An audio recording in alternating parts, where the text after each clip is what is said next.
وعلى آله الطيبين الطاهرين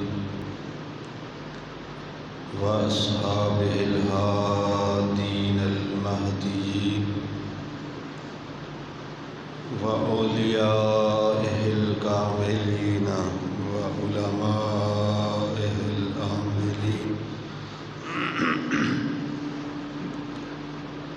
أما بعد فأعوذ بالله من الشيطان الرجيم. بسم الله الرحمن الرحيم.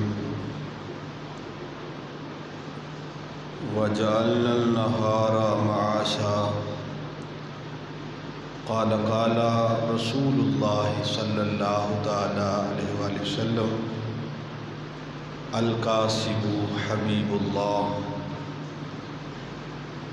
صدق اللہ مولانا العظیم وصدق رسولہ النبی الکریم الامین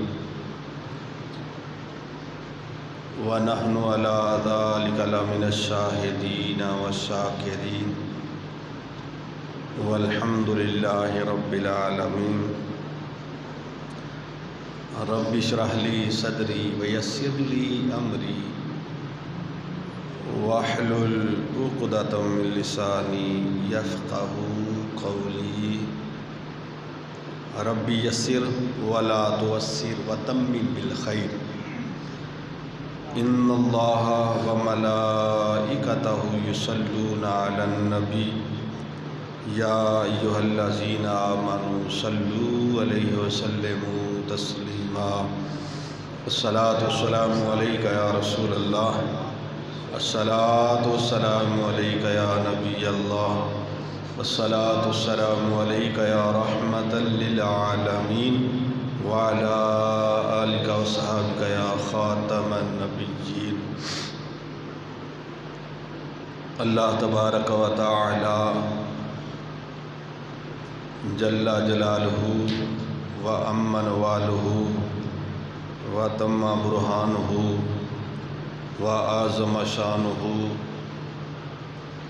جو ساری کائنات کا خالق بھی ہے، جو ساری کائنات کا مالک بھی ہے، جو ساری کائنات کا رازق بھی ہے، جو معبود ستار بھی ہے، جو معبود غفار بھی ہے، جو معبود سید الابرار بھی ہے، اس خالق، مالک، رازق، ستار، غفار، رحمان اور رحیم کی حمد و ثنا کے بعد سید الاولین والآخرین، رحمت للعالمین، خاتم النبیین، شفیع المذنبین، سارے نبیوں کے سالار رسول، مدینہ کے تاجدار رسول، مکہ کے سردار رسول، امت کے غمخوار رسول، نور و بشر نبی، حاضر و ناظر نبی، مختار و ناصر نبی، شافع محشر نبی، اللہ کے پیارے حبیب، آمینہ کے راج دلار حبیب، دکھیوں کے سہارے حبیب، سب کے اور ہمارے حبیب، شہنشاہ ہر دو سرا، سید الانبیاء، احمد مجتبیٰ محمد مصطفیٰ صلی اللہ تعالیٰ علیہ وآلہ وسلم کی بارگاہ بعد از خدا کے اندر ہدیہ صلاۃ والسلام پیش کرنے کے بعد انتہائی ادب و احترام، تعظیم و تکریم کے لائق میرے بزرگوں، دوستوں، بھائیوں، حال ہی میں 1 مئی کا دن گزرا ہے. 1 مئی کو لوگ بلکہ عالمی سطح پر مزدوروں کا عالمی دن منایا جاتا ہے. اور چھٹی بھی کی جاتی ہے جی یہ مزدوروں کا عالمی دن ہے، اور مزدوروں کے حقوق کے حوالے سے زیادہ سے زیادہ یہ کیا جاتا ہے کہ ایک چھٹی کر لی گئی، چند سیمینار منعقد کر دیے گئے اور بس عملی طور پر مزدوروں کے حوالے سے بہت کم سوچا جاتا ہے۔ آج کے خطبہ جمعہ کے اندر میں یہ عرض کروں گا کہ قرآن اور حدیث میں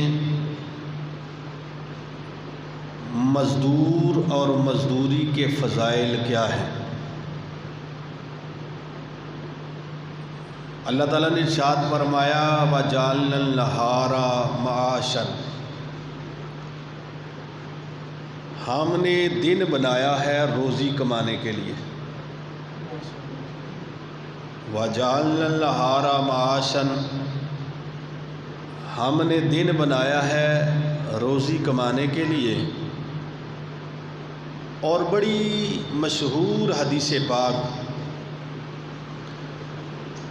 نبی اکرم صلی اللہ تعالی علیہ وآلہ وسلم نے ارشاد فرمایا الکاسب حبیب اللہ، کہ رزق حلال کمانے والا اللہ کا دوست ہے۔ اور اس کا عام ترجمہ تو یہی کیا جاتا ہے کہ رزق حلال کمانے والا اللہ کا دوست ہے، لیکن یہ آپ کہہ سکتے ہیں کہ رزق حلال کمانے والا اللہ کا ولی ہے، اس لیے کہ ولی بھی اللہ کا دوست، یعنی اتنی فضیلت ہے۔ فرمایا کہ رزق حلال کمانے والا جو ہے وہ اللہ کا دوست ہے، اور وہی لفظ نبی پاک صلی اللہ تعالی علیہ وآلہ وسلم نے ارشاد فرمائے جو آپ کے لیے لفظ بولے جاتے ہیں حبیب اللہ، اللہ کا حبیب۔ تو اس کا ترجمہ کہ اللہ تعالیٰ کا دوست ہے جو رزق حلال کمانے والا ہے۔ اب حدیثیں اور واقعات سنتے جائیے گا کہ صرف چھٹی مزدور دن کے اوپر کر کے چند سیمینار کر کے کام نہیں چلایا، بلکہ قرآن اور حدیث نے واحد دین اسلام ہے جس نے مزدور کے حقوق بیان فرمائے ہیں، کھل کے بیان کی ہے۔ نبی اکرم صلی اللہ تعالیٰ علیہ وآلہ وسلم کی بارگاہ میں کسی شخص نے عرض کی کہ حضور بہترین شخص کون ہے، بہترین شخص کون ہے؟ تو آقا علیہ الصلوۃ والسلام نے فرمایا وہ شخص کہ جس کے ہاتھ چلے، پاؤں چلے اور پیشانی پہ پسینہ آئے۔ کیسے خوبصورت لفظ ہے۔ فرمایا جس کے ہاتھ چلیں رزق حلال کے لیے، پاؤں چلیں اور پیشانی پہ پسینہ آئے، وہ بہترین شخص ہے۔ تیسری حدیث پاک نبی اکرم صلی اللہ تعالیٰ علیہ وآلہ وسلم کی بارگاہ میں کسی نے عرض کی کہ حضور بہترین کھانا کون سا ہے، بہترین کھانا کون سا؟ پہلے تو پوچھا نا بہترین شخص کون ہے، تو پھر پوچھا کہ حضور بہترین کھانا کون سا ہے۔ اب ہمیں کوئی پوچھے بہترین کھانا کون سا ہے تو ہم کہیں گے جی چھوٹا گوشت، بڑا گوشت، مرغی یا کوئی بریانی وغیرہ، یعنی کسی اچھے کھانے کا جو ہمیں پسند ہے نا اس کا نام لیں گے نا۔ بہترین کھانا کون سا ہے؟ حضور نے کمال جواب دیا، فرمایا میرے صحابی بہترین کھانا وہ ہے جو ان دو ہاتھوں سے کمایا جائے، جو رزق حلال کے لیے کوشش کر کے محنت کر کے جو ان ہاتھوں سے کمایا جاتا ہے نا، وہ بہترین کھانا وہ ہے جو ان دو ہاتھوں سے کمایا جائے۔ چوتھی حدیث پاک نبی اکرم صلی اللہ تعالیٰ علیہ وآلہ وسلم کے صحابی حضرت عمر فاروق رضی اللہ تعالیٰ عنہ ایک مرتبہ نا کہیں تشریف لے جا رہے تھے، رستے میں ایک شخص جو ہے بڑی محنت کے ساتھ درخت لگا رہا تھا، بڑی محنت کر رہا تھا، وہ درخت گرمی کے موسم میں درخت لگا رہا تھا، فرمایا اے محنت کرنے والے، اے مزدوری کرنے والے، اللہ تیری عزت میں بھی اضافہ کرے گا اور تیری روزی میں بھی اضافہ کرے گا۔ اے درخت لگانے والے، محنت کر رہے ہو، مزدوری کر رہے ہو، اللہ تعالیٰ تمہاری روزی میں بھی برکت دے گا اور تمہاری عزت میں بھی اضافہ کرے گا۔ اور یہ بات شروع میں ذہن میں رکھ لیں کہ ہمارے ہاں مزدور پتہ کس کو کہا جاتا ہے؟ جو مستریوں کے پیچھے دہاڑی لگائے۔ باقی کوئی مزدور اپنے آپ کو ماننے کے لیے تیار نہیں اور کہتے بھی نہیں۔ مزدور کون ہے جی؟ جو مستریوں کے پیچھے دہاڑی لگاتا ہے وہ مزدور ہے۔ باقی جناب مستری بھی اپنے آپ کو مزدور نہیں کہتا، وہ کہتا ہے میں مزدور نہیں بھائی، میں مستری ہوں، میری دہاڑی ود ہے۔ حالانکہ قرآن و حدیث میں مزدور ہر اس شخص کو کہا گیا ہے کہ جو رزق حلال کے لیے کوشش کرتا ہے، چاہے وہ افسر ہے، دفتر میں کام کرتا ہے، فیکٹری میں ہے، کارخانے میں ہے، دکاندار ہے، راج ہے، مستری ہے، ریڑھی لگانے والا، کوئی بھی بندہ ہے جو رزق حلال کے لیے کوشش کرتا ہے نا، تو وہی مزدور۔ حدیث پاک میں ہر اس شخص کو مزدور کہا گیا ہے جو مزدوری کمانے والے ہیں، رزق حلال کمانے والے ہیں، ان کے لیے۔ تو جب مزدور کے لفظ آئیں تو یہ نہیں سمجھنا کہ اس سے مراد وہ راجوں کے پیچھے دہاڑی لگانے والا، اس سے مراد ہر وہ شخص کو جو رزق حلال کے لیے کوشش کرنے والا ہے۔ اگلی حدیث پاک وہ حضرت عبداللہ ابن عمر رضی اللہ تعالیٰ عنہ، یہ حضرت عمر فاروق رضی اللہ تعالیٰ عنہ کے بیٹے ہیں، یہ دکانداری کرتے تھے۔ ایک دن حضرت عمر فاروق رضی اللہ تعالیٰ عنہ وہاں گئے تو دیکھا کہ بیٹا ترازو صاف کر رہا ہے، وہ ترکڑی کو صاف کر رہا ہے، ترازو کو صاف کر رہا ہے۔ تو فرمایا بیٹا یہ کیا کر رہے ہو؟ کہا کہ ابا جی میں یہ ترازو اس لیے صاف کر رہا ہوں تاکہ کسی آدمی کو کمی بیشی نہ ہو جائے، تکلیف نہ ہو، اس تول میں، ناپ تول میں کمی نہ ہو، اس لیے میں یہ ترازو صاف کر رہا ہوں۔ تو فرمایا میرے بیٹے یہ جو تو کام کر رہا ہے نا، یہ نفل نماز پڑھنے سے افضل ہے۔ یہ کام جو تو کر رہا ہے یہ نفل نماز پڑھنے سے جو ہے افضل ہے۔ اور پھر اگلی حدیث پاک سنو، نبی اکرم صلی اللہ تعالیٰ علیہ وآلہ وسلم نے ارشاد فرمایا جو رزق حلال کمانے والا ہے، مزدوری کرنے والا شخص ہے نا، جب قیامت والے دن آئے گا تو اس کا چہرہ 14ویں کے چاند کی طرح چمک رہا ہوگا۔ جب مزدور آئے گا قیامت والے دن تو اس کا چہرہ جو ہے وہ 14ویں کے چاند کی طرح چمک رہا ہوگا۔ دیکھ کے لوگ کہیں گے کہ یہ رزق حلال کے لیے کوشش کرنے والا شخص ہے، یہ رزق حلال کے لیے کوشش کرنے والا شخص ہے۔ اور مجھے یہاں پہ ایک بات یاد آئی، میں نیا مدرسے داخل ہوا اور نواں میں مدرسے جدوں گیا نہ تے وہ جدوں بندہ نواں جانا ہے تو گھر دے بہت یاد آتے ہیں بندے، چونکہ میرے والد صاحب وہ زمیندارہ کام سی، تھوڑی جی زمین اپنی سی، باقی کسی دی وائی سی۔ تو میں وہ طالب علم جڑے یار سن نا میرے، میں انہوں نے ایک دن کہہ بیٹھا، میرے منہ نکل گئی یا گل ہے انجی سی کہ میرے والد صاحب وڈی سرگی اٹھتے ہیں تو اٹھ کے مجھاں نوں پٹھے بھی پاندے نے تے نالے ہل وغیرہ بھی ادو جوندے نے، وہ ہل وغیرہ کھیتی باڑی جڑا ساڈا کام ہے پیشہ وہ کرتے ہیں۔ وہ منڈیاں نے میری چھیڑ پھڑ لی، منڈیاں نے مجھے چھیڑ نہ کرنا، انہیں آخنا وہ وڈی سرگی اٹھتے ہیں تو بعد کیوں نہیں اٹھتے، انہیں مجھے تنگ کرنا، آوازاں لانیاں۔ ایک دن میں بڑا تنگ پیا، میں استاداں کول گیا، میں کہا استاد جی یہ مجھے تنگ کرتے ہیں، میں یہ گل کیتی ہے تو یہ مجھے تنگ کرتے ہیں۔ استاداں نے انہوں سمجھایا انہوں منڈیاں نوں کہ آئندہ خبردار جے تنگ کیتا بڑی سخت سزا دیاں گا، تو نال انہوں نے گھل کے نا، تو استاد فرماندے نے انہوں نے بھی نہیں پتا کوئی بھی تے تینوں بھی کوئی نہیں پتا کوئی بھی کہ وہ جڑی گل کرتے ہیں یہ تو فخر والی گل ہے، شرم والی گل تو ہے ہی کوئی۔ اے حدیث جڑی سنائی نا حضور نے فرمایا 14ویں دے چند دی طرح ہے، جدوں میں حدیث کتے پڑھنا سنانا مجھے وہ گل یاد آ جاتی ہے۔ استادوں نے فرمایا کہنے لگے کہ وہ حدیث پاک میں آتا ہے جب محنت کرنے والا، رزق حلال کے لیے کوشش کرنے والا مزدور جب آئے گا نا قیامت والے دن تو اس کا چہرہ 14ویں کے چاند کی طرح چمک رہا ہوگا، اور یہ رزق حلال کے لیے جو کوشش کرتے ہیں نا ان کا مقام اور مرتبہ یہ ہے کہ فرض نماز کے بعد ثواب ہی ان کو ملتا ہے۔ اس کے بعد یہ انہوں نے جب بات کہی، میں جب یہ حدیث پڑھتا ہوں، سنتا ہوں، بیان کرتا ہوں، مجھے وہ 20-22 سال پرانی بات یاد آ جاتی ہے کہ استادوں نے یہ فرمایا تھا۔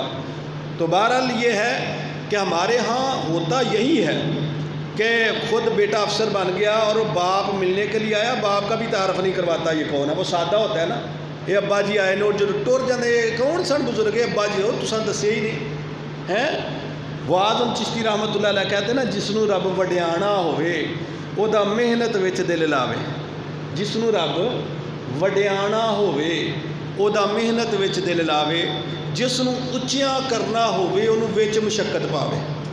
جس نو رب وڈیانا ہوئے، وڈیاں کرنا ہوئے، جس نو رب وڈیانا ہوئے او دا محنت وچ دل لاوے، جس نو اچیاں کرنا ہوئے انہوں وچ مشقت پاوے، جس نو رکھنا ہوئے خالی انہوں عیب جو ہی سکھلاوے، آزم اپنے تو چنگیاں دا نافرمان بناوے۔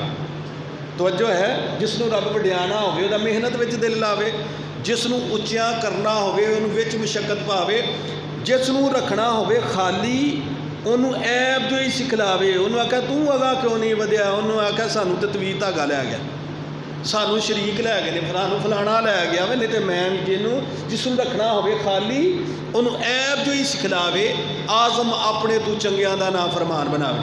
تو جس نے فرمایا کہ جس کو بڑا کرنا ہوتا ہے اس کا محنت کے اندر دل لگا دیتا ہے رب تعالیٰ۔ اور اگلی حدیث پاک سنو، نبی اکرم صلی اللہ تعالیٰ علیہ وسلم کی 7ویں حدیث حضور نے فرمایا، آقا علیہ الصلوۃ والسلام فرماتے ہیں کہ سب سے بہترین مجاہد اور جہاد کرنے والا وہ شخص ہے کہ جو کسی عادل بادشاہ کے ساتھ مل کے جہاد کرتا ہے۔ بہترین مجاہد اور جہاد کرنے والا کون ہے؟ جو عادل بادشاہ کے ساتھ مل کے جہاد کرتا ہے۔ تو فرمایا کہ اس کو بڑا ثواب دیا جاتا ہے، لیکن فرمایا کہ رزق حلال کمانے والا جو مزدور ہے نا، فرمایا مزدور کے ایک دن کی صرف محنت جو ہے وہ مجاہد کی پورے سال کی محنت سے زیادہ اس کو ثواب دیا جاتا ہے۔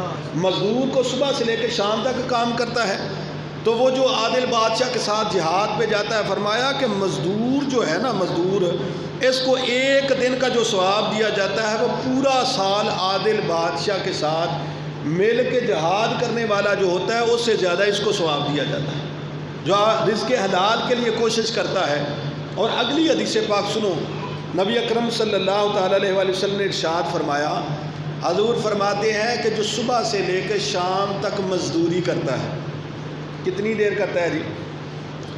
صبح سے لے کے شام تک مزدوری کرتا ہے نا، فرمایا اس کے تمام گناہ بخشے جاتے ہیں، اس کے تمام گناہ بخشے جاتے ہیں، شرط یہ ہے کہ وہ فرائض کی پابندی کرنے والا ہو۔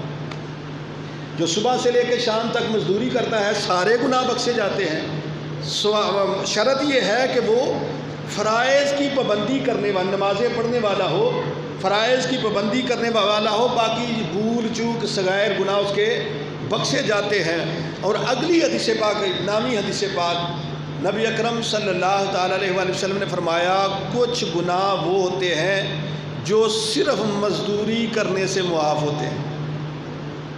تو جو ہے کچھ گناہ وہ ہوتے ہیں جو صرف مزدوری، رزق حلال کے لیے کوشش کرنے والا جو ہے اس کے گناہ جو ہے وہ معاف، کچھ گناہ بندہ کر جاتا ہے لگ سے ہو جاتی ہیں، فرمایا صرف اس بندے کے بخشے جاتے ہیں جو رزق حلال کے لیے کوشش کرنے والا مزدور ہے، اس کے بخشے جاتے ہیں۔ اور 10ویں حدیث پاک بڑی قابل غور ہے، حضرت عبد الرحمن ابن عوف رضی اللہ تعالیٰ عنہ صحابی ہیں، اور یہ وہ صحابی ہیں کہ جب مکہ شریف سے مدینہ شریف حضور ہجرت کر کے تشریف لائے نا، تو حضرت عبد الرحمن ابن عوف بھی ہجرت کر کے آئے، تو حضور نے انصار اور مہاجرین کو آپس میں بھائی بھائی بنا دیا تھا، آپس میں بھائی بھائی بنایا تھا نا۔ جس طرح مہاجرین نے قربانیاں دی، انصار نے بھی قربانیاں دی۔ اب انصار نے اتنی قربانیاں دی کہ وہ جو بھائی بنے تھے ان سے کہا کہ تم آدھا مال، آدھی جائیداد تقسیم کر کے میں تمہیں دیتا ہوں، اور بعض نے کہا میری 2 بیویاں ہیں، جس کو تم پسند کرتے ہو میں طلاق دیتا ہوں، عدت گزار کے تم ان کے ساتھ نکاح بھی کر لیں۔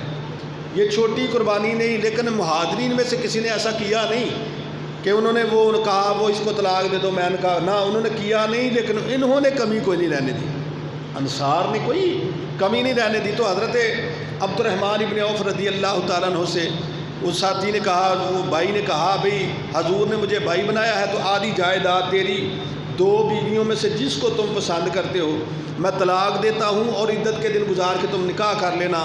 تو حضرت عبد الرحمن ابن عوف رضی اللہ تعالیٰ عنہ کہنے لگے، یار بات یہ ہے، مجھے بس یہ بتاؤ کہ بازار کا رستہ کدھر ہے، مجھے صرف یہ بتاؤ کہ بازار کا رستہ کدھر ہے۔ اور وہ انہوں نے بتایا، گئے تھوڑی ساری کھجوریں لے کے وہاں بیٹھ گئے، اور تھوڑے عرصے کے بعد پھر پورے عرب میں جو مالدار تاجر تھے ان میں شمار حضرت عبد الرحمن ابن عوف کا ہونے لگا تھا۔ کسی نے پوچھا، آپ سے سوال کیا کہ عبد الرحمن ابن عوف آپ یہ بتائیں کہ اگلے دن آپ خالی ہاتھ مکہ شریف سے آئے تھے، تجارت میں اتنی ترقی ہو گئی، تو انہوں نے فرمایا تھا کہ پہلی بات تو یہ ہے کہ اللہ کا فضل، اور دوسری بات یہ ہے کہ کبھی تجارت کے اندر جھوٹ نہیں بولا، اور دوسری بات یہ ہے کہ لوگوں سے کم نفع لیتا ہوں۔ تو جو ہے 2 چیزیں ہیں، ایک میں جھوٹ نہیں بولتا کہ اس میں یہ خوبی ہے، یہ جو ہے بس وہ بتاتا ہوں، اور دوسرا دوسرے لوگوں سے نفع کم لیتا ہوں۔ ایک 100 کی چیز بیچتے ہیں، میں اس سے کم بیچتا ہوں، ایک جھوٹ نہیں بولتا اور ایک نفع کم لیتا ہوں۔ تمہارے سامنے میں نے کتنے اونٹ خریدے ہیں؟ اس نے کہا، حضور میرے سامنے تو آپ نے 1000 اونٹ خریدا ہے۔ تو کہا کہ کتنے کا خریدا ہے؟ اس نے کہا جی اتنے کا۔ آپ نے فرمایا کتنے کا میں نے بیچا؟ اس نے کہا حضور جتنے کا خریدا تھا اتنے کا ہی بیچ دیا، نفع تو لیا کوئی نہیں آپ نے۔ فرمایا تجھے پتہ نہیں چلا؟ میں نے ان سے کہا تھا تمہیں پتہ نا کتنے کا میں نے خریدا ہے؟ یہ 1000 اونٹ۔ انہوں نے کہا جی پتہ ہے، تو میں اتنے کا ہی تمہیں دوں گا، لیکن 1000 رسیاں اتار لوں گا۔ 1000 اونٹ میں سے مجھے 1000 جو ہے وہ رسیاں بچ گئی ہیں۔ حضرت عبد الرحمن ابن عوف رضی اللہ تعالیٰ جب دنیا سے گئے تھے نا، اس دور کے 3 کروڑ درہم ان کے پاس موجود تھے۔ حج بھی کرتے تھے، وہ زکوٰۃ بھی دیتے تھے، غرباء پر بھی، مسکینوں یتیموں بیواؤں پہ خرچ کرتے تھے۔ اور یہ مسئلے کی بات ہے، مال جتنا مرضی ہو حلال طریقے سے کمایا ہو، جو جو فرض واجبات ہیں ان کو ادا کرے، جتنا بھی مال ہو وہ رحمت ہے۔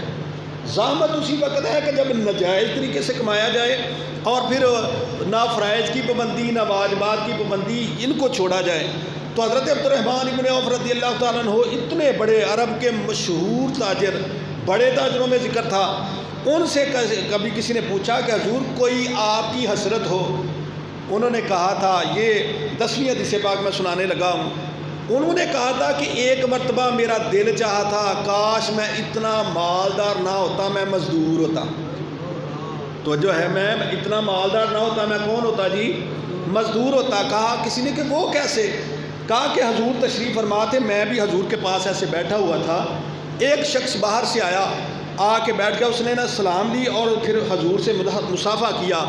کہتے ہیں حضرت عبد الرحمن ابن عوف کہتے ہیں میں نے دیکھا کہ اس کے ہاتھ پر چھالے پڑے ہوئے ہیں اور چنڈیاں بنی ہوئی ہیں، وہ نشان چنڈیوں کے نشان، اور وہ چھالے پڑے ہوئے ہیں۔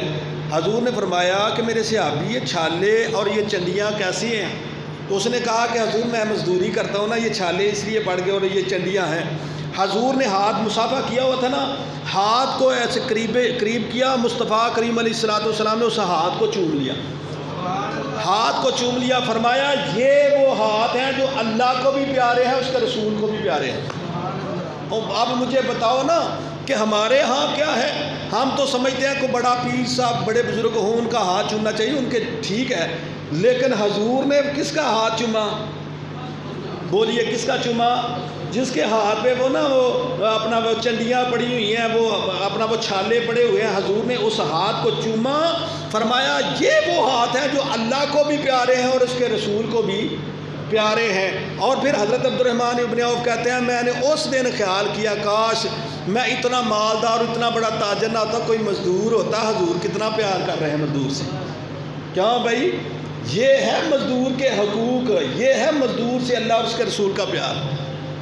11ویں حدیث پاک نبی اکرم صلی اللہ تعالیٰ علیہ وسلم ایسے تشریف فرما ہے، تو تیزی کے ساتھ ایک نوجوان قریب سے گزرا، تو کسی نے کہا حضور دیکھو یہ روزی روٹی کے لیے کتنی بھاگ دوڑ کر رہا ہے، کاش اس کی یہ بھاگ دوڑ اور کوشش دین کے لیے ہوتی اور جہاد کے لیے ہوتی۔ تیزی سے نوجوان گزرا تو کسی نے کہا حضور یہ دنیا کے لیے بھاگ دوڑ کوشش کر رہا ہے، کاش اس کی دوڑ جو ہے دین کے لیے ہوتی اور جہاد کے لیے ہوتی۔ حضور نے فرمایا اگر اس لیے بھاگ دوڑ کر رہا ہے نا کہ اپنے آپ کو اور گھر والوں کو محتاجی سے بچائے، روزی روٹی کے لیے بھاگ دوڑ کر رہا ہے، تو اس کی دوڑ دین اور جہاد میں شمار کی جائے گی۔ اس کی دوڑ جو ہے وہ دین اور جہاد میں شمار کی جائے گی۔ وہ شاعر کہتے ہیں نا کہ ایویں تے قیمت پیندی نہیں، کچھ دکھ بھی تے سہنے پیندے نے۔ ایویں تے قیمت پیندی نہیں، کچھ دکھ بھی تے سہنے پیندے نے۔ قطرے نو موتی بنن لئی قیداں وچ رہنا پیندا۔ وہ کو محنت مشقت بھی تو ہوتی ہے نا، محنت مشقت بھی تو کچھ ہوتی ہے نا۔ مجھے بات یاد آ گئی حضور نقش لسانی علی پور سیدہ شریف۔ میں پہلے جس مسجد میں تھا نا وہاں پر ایک ان کے مرید تھے، صوفی صاحب کے پیر بھائی تھے۔ انہوں نے نا جناب ایک دن بیٹھے تھے تو میں نے ان سے پوچھا کہ آپ کن کے مرید ہیں؟ انہوں نے کہا کہ علی پور سیدہ حضور نقش لسانی رحمۃ اللہ علیہ۔ میری عادت ہے کہ جب بزرگاں دا کوئی نال ہے تو میں نہ کوئی گل انہوں دی سناؤ۔ میں انہوں نے آخیا میں کوئی گل انہوں دی سناؤ۔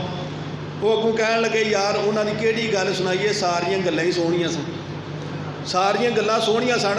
اونج ایک باری نا میں انہوں نے پوچھیا سرکار کوئی عمل دسو ہاں کہ میں دنیا تے بھی عزت پا جاں تے آخرت تے بھی عزت پا جاں۔ کوئی عمل دسو ہاں کہ میں دنیا تے بھی عزت پا جاں تے آخرت تے بھی عزت پا جاں۔ تے حضور نقش لسانی رحمۃ اللہ علیہ فرمان لگے گل سن میری، یاد رکھی کہ عزت تے بے عزتی دے وچ فرق صرف محنت دیا۔ تو جو ہے عزت تے بے عزتی دے وچ فرق صرف محنت دئی۔ جنہیں محنت کر لئی، مزدوری کر لئی، وہ کوشش کر لئی، وہ اگاں ود گیا تے وہ عزت پا گیا، تے جنہیں نہیں کیتی وہ بے عزت ہو گیا۔ اے منوں نہ گل میں کہ ایک گل وچ ہی ساری دنیا انہاں لپیٹ چڑھی ہے۔